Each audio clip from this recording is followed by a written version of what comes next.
also live in Vestal. I didn't know I was going to be following another Vestal resident who spoke on the other side of the issue.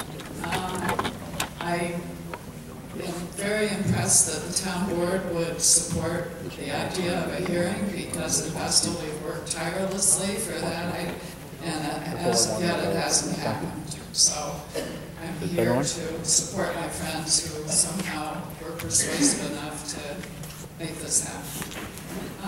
Uncertainty and fear of the effects from high-volume hydrofracking are already affecting New York State housing market. There was an article in the New York Times on Friday about what's going on in the Catskills, which has traditionally been a wonderful place for people to buy property, whether it's a first home or a second home. And now there is quite a depreciation in the housing market there. And in fact, recently in New York, I ran into someone who was waiting on me in a store, who he and his wife had a contract on a house in Hancock, and they decided to bow out because of what might potentially be happening in Hancock. Locally, many of us are talking among ourselves about the possibility of moving away, although that's done with great reluctance. But it's certainly something that we live in fear of, and obviously it has already affected the quality of our lives. There is, as somebody else had mentioned, a reluctance to put unnecessary money into improving properties because of this uncertainty.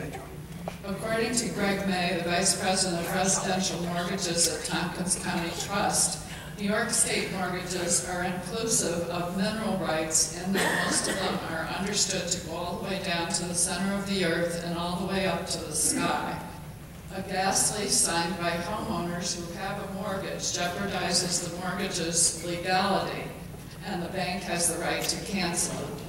I believe that New York is different in this regard than in Pennsylvania.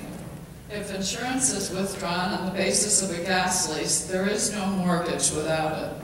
A mortgage has to be covered by insurance, or a home has to be covered with homeowners insurance. And I think you probably know that Nationwide, among others, has refused all connections with fracking in terms of homeowners insurance. I believe they're one of the biggest in the country. Unfortunately, risks from high-volume hydrofracking in residential areas are not contained to the property where drilling takes place. Compulsory integration, a questionable law passed in 2005, and I think some people think it will be challenged, means that if 60% of the land mass near you is under control of the gas industry, the residents